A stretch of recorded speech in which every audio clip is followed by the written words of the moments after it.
மிகப்பெரிய வெற்றியை கண்டவர் தான் இன்னைக்கு நம்ம நிகழ்ச்சிக்கு முழு முதல் காரணமான தமிழர் ரூபஸ் பார்க்கர் அவர்கள். சின்ன வயசு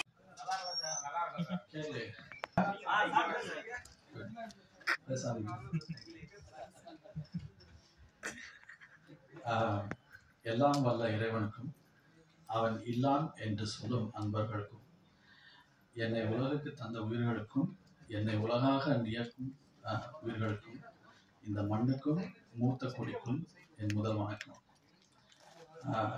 இங்கு வந்திருக்கக்கூடிய பெரிய கூடாது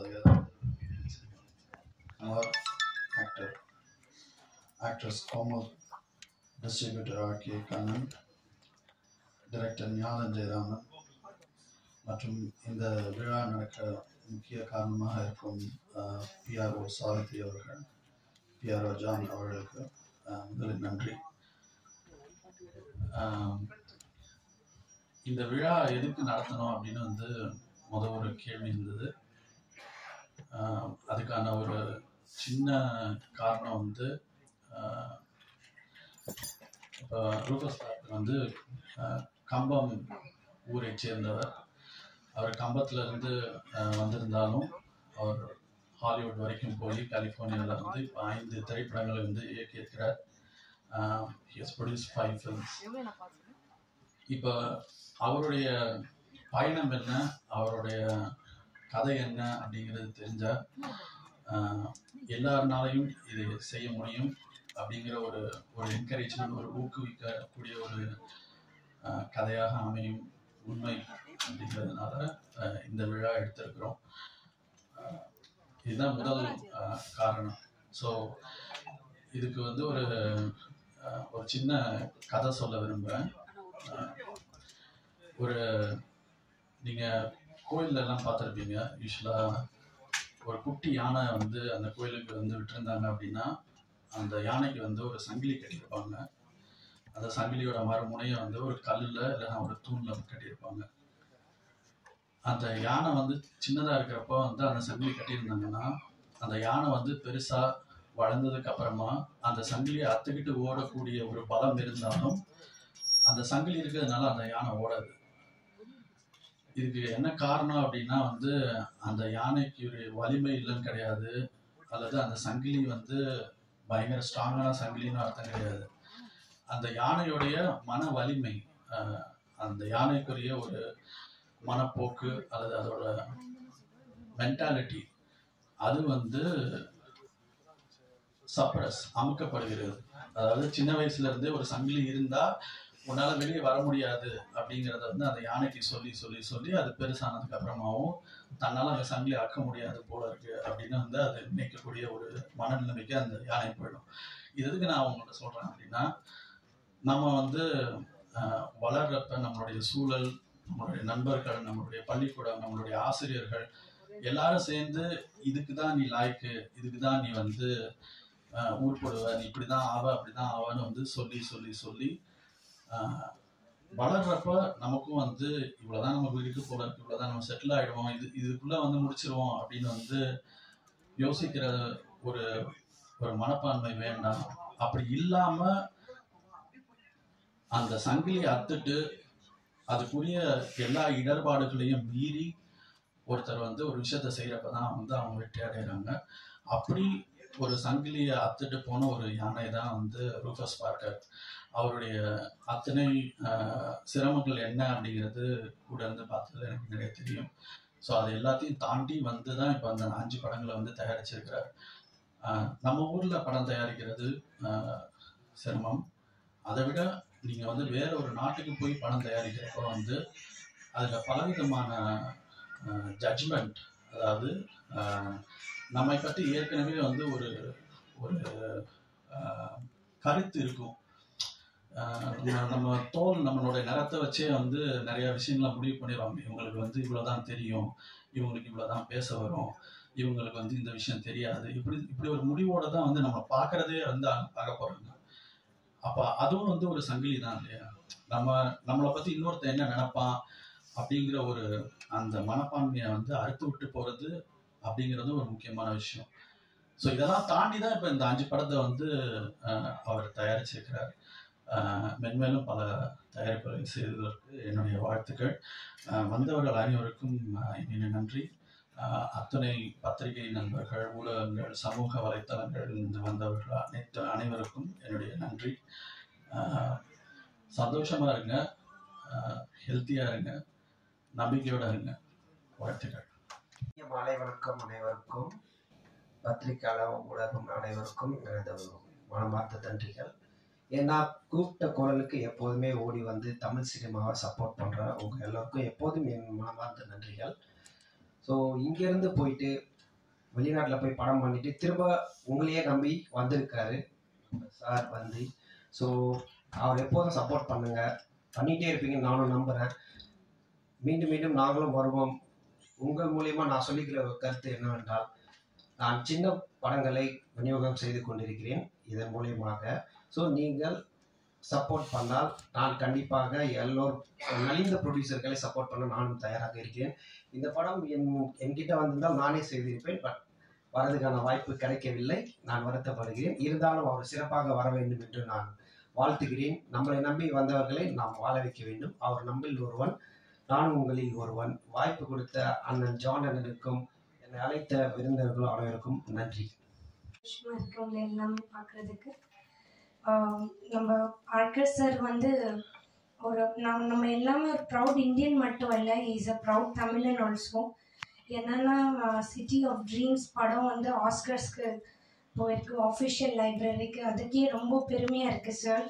ஹேட்ஸ் ஆஃப் டு யூ. இந்த படம் வந்து என்னோட ஹார்ட்டுக்கு ரொம்ப ரொம்ப க்ளோஸ். ஏன்னா இப்போது சார்கிட்ட இன்ட்ராக்ட் பண்ணதுக்கு ஒரு வாய்ப்பு எனக்கு கிடைச்சிது. என்னென்னா இந்த படம் அமெரிக்காவில் ரிலீஸ் ஆகிட்டு பெரிய அளவில் பெரிய செலிபிரிட்டிஸ் எல்லாம் இதை பற்றி வந்து பேசியிருந்தாங்க இன்னும் சொல்லிட்டு. பட் இந்த படம் விஷயமா டெக்னிக்கலி இது எவ்வளோ பெரிய சவுண்ட் படம் இருக்கலாம், ரொம்ப பெரிய ஸ்கிரிப்ட், த டெக்னிக்கல் க்ரூ வந்து இட்ஸ் வெரி இன்டர்நேஷ்னல் க்ரூ. ஆனால் இதில் பேசப்படுற டாபிக் வந்து ரொம்ப ரொம்ப ரொம்ப இம்பார்ட்டண்டான ஒரு டாபிக். என்னன்னா சைல்ட் டிராஃபிக்கிங் பற்றி வந்து பேசியிருக்காங்க. குழந்தைங்களை பேசிக்காக இட்ஸ் நாட் ஒன்லி குழந்தைங்களை நீங்கள் கடத்துறது இருக்கட்டும். இந்தியாவில் மட்டும் 4 லட்சம் குழந்தைங்க எல்லா வருஷம் வந்து கடத்தப்படுறாங்க. பார்க்கர் சார் கிட்ட பேசும்போது 12 மில்லியன் கிட்ஸ் வந்து அவங்க கடத்தப்படுறாங்க.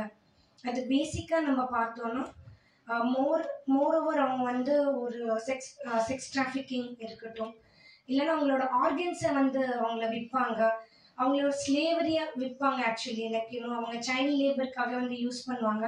ஆனால் அதை விட கொடூரமான விஷயம் என்னென்னா இதில் 80% வந்து கேர்ள் சைல்டை தான் அவங்க வந்து அப்டேட் பண்ணுறாங்க. தென் அவங்கள வந்து ப்ராஸ்டியூஷன் அதுக்கு எல்லாமே வந்து அவங்க தள்ளப்படுறாங்க. ரொம்ப சின்ன குழந்தைங்க, அவங்களோட ஏஜ் கேப்பே வந்து பார்த்தீங்கன்னா 10 to 18 இருக்கிற கேர்ள் சைல்டை வந்து அவங்க அப்படி இது வந்து பண்ணுறாங்க. இந்த படம் வந்து டெக்னிக்கலாக எப்படி வந்து பேசி மேனோப்பட்டிருக்கு. பட் பார்க்கர் சாருக்கு எவ்வளோ அவங்க டிஃப்ரெண்ட்டாக படங்கள் நிறைய டிஃப்ரெண்ட் ஜானர்ஸ், ஹாரர் ஜானர்ஸ் எடுத்திருக்காங்க. எல்லாமே பண்ணி வெற்றி கொடுத்த ஒரு டைரக்டர். இவ்வளோ ஒரு இம்பார்ட்டண்டான இப்போ குளோபலாக இருக்கிற அவங்கக்கிட்ட பேசும்போது தான் எனக்கு தெரிஞ்சது இது ஒரு குளோபலாக 12 மில்லியன் வந்து சாதாரண நம்பர்ஸ் கிடையாது, ரொம்ப பெரிய நம்பர்ஸ். அதில் வந்து நம்மளோட மீடியா நண்பர்கள் அனுராதா கேபி அவங்க தான் மெயின் ஆக்டிவிஸ்ட். அந்த சில்ட்ரனை வந்து அவங்க லைஃபே வந்து சாக்ரிஃபைஸ் பண்ணியிருக்காங்க. அதில் வந்து மனிஷா கொய்ராலான்னு சொல்லிட்டு அவங்க நேபாளிலேருந்து நிறைய கேர்ள்ஸை எடுத்து வந்துட்டு ரீஹாபிலிட் வந்து பண்ணியிருக்காங்க. நம்ம இண்டஸ்ட்ரியிலேருந்து நந்திதா தாஸ் ஆக்ட்ரஸ் வந்து பண்ணியிருக்காங்க. நிறைய பேர் கைலாஷ் சத்யார்த்தி அவங்க வந்து நோபல் வந்து கொடுத்துருக்காங்க அவங்களுக்கு ரீசெண்டாக இந்த சைல்ட் டிராஃபிக்கிங்காக. ஆனால் 12 மில்லியன் வந்து ரொம்ப பெரிய நம்பர்ஸாக இருக்குது. அதில் வந்து அது என்னோட டாட்டர் கூட இருக்கலாம், என்னோட மதர் கூட இருக்கலாம், என்னோட குழந்தை கூட இருக்கலாம். ஏன்னா ஒவ்வொருத்தவங்க அந்த விஷயம் வந்து யோசிக்கணும். அங்கே இருக்கிற குழந்தை வந்து என் ஃபேமிலியில் இருக்கிற குழந்தை கூட இருக்கலாம். ஸோ இந்த ஒரு தாட்டை வந்து ரொம்ப பியூட்டிஃபுல்லாக இந்த படத்தில் வந்து காமிச்சிருக்காங்க. டெக்னிக்கலாக படம் அஃப்கோர்ஸ் ரிலீஸ் ஆகுது இந்தியாவில் எக்ஸ்க்ளூசிவாக எல்லாருக்காகவும். அதை பார்த்து நீங்கள் என்ஜாய் பண்ண போகிறீங்க. ஆனால் இந்த படம் ரிலீஸ் பண்ணும்போது 100% பெரிய அவேர்னஸாக வந்து வரப்போகுது. அண்ட் பேசிக்காக மீடியா பீப்புள் வந்து ரொம்ப அவேர்னஸ் இதை பற்றி வந்து பண்ணணும். ஏன்னா அதில் இருக்கிறவங்க யாரும் நம்ம ஃபேமிலியில் இருக்கிற பீப்புளாக கூட இருக்கலாம். Thank you so much John sir, இப்படி ஒரு யூஸ்ஃபுல்லான ஈவெண்ட்க்கு என்னை கூப்பிட்டதுக்கு தேங்க்ஸ். எல்லா ஊடக சொந்தங்களுக்கும் வணக்கம். நார்மலாகவே தமிழர்களுக்கு வந்து ஒரு போராட்ட குணம் இருக்கும்னு சொல்லுவாங்க. இப்போ மித்ரன் சார் சொன்ன மாதிரி ஒரு சங்கிலியை பிச்சுக்கிட்டு ஓடின ஒரு யானையை இங்கே வந்து யூஎஸ்லேருந்து கூப்பிட்டு வந்திருக்காங்கன்னு நினைக்கிறேன். ஸோ பயங்கர பசியில் இருப்பார். ஏன்னா யானை பசியை அடக்கவே முடியாதுன்னு சொல்லுவாங்க. ஒரு தயாரிப்பாளர் அப்படி இருக்கும்போது சில இயக்குநர்கள் போய் கதை சொல்கிறது ரொம்ப டஃப்பான ஜாப்னு நினைக்கிறேன். ஏன்னா அவருடைய படங்களுடைய தலைப்புகள், அந்த படங்களுடைய ஹாலிவுட்டில் அந்த படங்களுடைய வித்தியாசங்கள் அதை சொல்லுது. ஸ்டார், அப்புறம் வைல்ட் நைட்ஸு, இந்த மாதிரி. இப்போ இந்த படத்துக்கு சிட்டி ஆஃப் ட்ரீம்ஸ், கனவுகளோட வாழ்க்கையை ஆரம்பிக்க வேண்டிய நேரத்தில் அந்த குழந்தைகளுடைய கனவுகளை மொத்தமாக அழிக்க நினைக்கிற, மொத்தமாக அழிச்சிட்டு இருக்க சில பேரை பற்றின, சில ஆட்களை பற்றின இந்த படம் பண்ணியிருக்காங்க. ஸோ ட்ரீம்ஸ், ஆக்சுவலாக யூஎஸை வந்து சிட்டி ஆஃப் ட்ரீம்ஸ்ன்னு சொல்லுவாங்க, அந்த அமெரிக்காவை. ஸோ அங்கே இந்த மாதிரியான ஒரு விஷயங்கள் நடக்குது அப்படின்றத வந்து ரொம்ப பட்டவர்த்தமாக எடுத்து காட்டியிருக்கிற உங்கள் டீமுக்கு என்னுடைய பெரிய தேங்க்ஸ் சார். எங்கே போனாலும் அந்த குழந்தைகளை அப்யூஸ் பண்ணுற விஷயங்கள் வந்து நிறுத்தப்படுறது இல்லை. நம்மளும் எல்லா மேடைகள்லையும் பேசுகிறோம், எல்லாரும் பேசுகிறோம். ஆனால் அது வந்து எப்படி நிறுத்துறது, எப்படி அதை ஸ்டாப் பண்ணுறதுன்றது வந்து யாருக்குமே தெரியாத ஒரு கேள்வியாகவே இருந்துகிட்ருக்கு. ஸோ இந்த மாதிரியான படங்கள், இந்த மாதிரியான நிகழ்ச்சிகள் மூலமாக அது வந்து போய் சேரும்போது மக்கள் இன்னும் ஜாக்கிரதையாக இருப்பாங்க, தன் குழந்தைங்களை பத்திரமா பார்த்துப்பாங்கன்றது வந்து இது மூலிமா தெரியப்படும் நம்புகிறேன். ஸோ இந்த மாதிரியான ஒரு ஃபங்க்ஷன், இந்த மாதிரியான விஷயம், அதான் முன்னாடி சொன்ன மாதிரி போராட்ட குணம், அங்கே போயிட்டு ஒரு தமிழரை அங்கே கால் ஊனிட்டு அதுக்கப்புறம் இங்கே வந்து லயன்ஸ் கேட் மாதிரியான ஒரு பெரிய கன்சர்னில் இந்த படம் ரிலீஸ் ஆகுதுன்னு சொன்னாங்க. ஸோ அதுவே ஒரு தமிழனா அவருக்கு கிடைச்ச மிகப்பெரிய வெற்றி. இங்கே வந்து இந்த படம் இப்போ இன்னும் கொஞ்ச நாளில் இங்கேயும் ஓடிடி பிளாட்ஃபார்ம்ஸில் ரிலீஸ் ஆக போகுதுன்னு கேள்விப்பட்டேன். ஸோ மொத்தமாக எல்லாத்துக்கும் தேங்க்ஸ் சார். அவர் சார் டைரக்டர் சொன்ன மாதிரி தமிழ்லையும் சீக்கிரம் படம் பண்ணுங்கள். அதுக்கும் நாங்கள் இந்த மாதிரி ஃபங்க்ஷன்ஸில் வந்து உங்களை வாழ்த்துவோம். Thank you sir. Thank you John.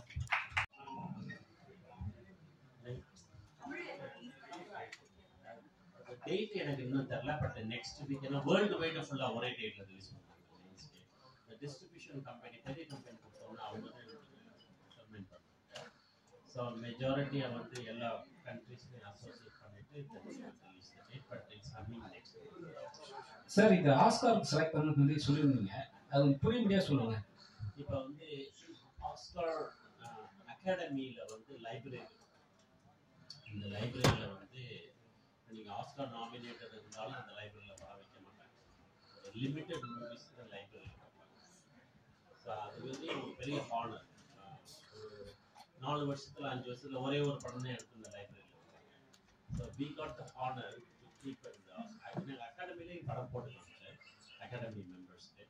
So அதனால தே லைக் இட். இந்த மாதிரி படங்கள் வந்து ஃபியூச்சரில் வந்து ஒரு ரெஃபரன்ஸாக இருக்கும் அப்படிங்கிறதுனால இதை ரிக்வெஸ்ட் டு கீப் இட். ஃபியூச்சரில் ஏதாவது அவார்ட் மாதிரி ஏதாவது தர மாதிரி ஏதாவது பிளான் வருவாங்க? ஏன்னா அது நீங்கள் அகாடமியில் வந்து இந்த படமும் பண்ண மாட்டாங்க, 5 வருஷத்துக்கு ஒரு வாட்டி தான் சொல்கிறாங்க. ஃபியூச்சரில் ஏதாவது அவார்டு இல்லை, அவார்டு கிடைக்கிறதுக்கு ஆஸ்கார் முடிஞ்சிருச்சு. அந்த வருஷத்தில் விட்டுட்டீங்கன்னா நெக்ஸ்ட் தான் நீங்கள் அப்ளை பண்ணுறீங்க. ஸோ பட் இந்த அகாடமியில் இருக்கிறனால இப்போ நாளைக்கு நிறைய பேர் நியூ அகாடமி மெம்பர்ஸ்லாம் இருக்கும்போது அவங்க பார்ப்பாங்க. ஒரு லைப்ரரியில் இருக்கிற படங்கள் பார்க்கும்போது ஒரு 50 இயர்ஸுடைய ஹாலிவுட் ஜேர்னியில் ஒரு 40-50 படங்கள் தான் அந்த லைப்ரரியில் இருக்கும்போது சிட்டி ஆஃப் ட்ரீம்ஸ் ஒன்றா இருக்கும்போது தட் இஸ் வெரி ப்ரவுட்.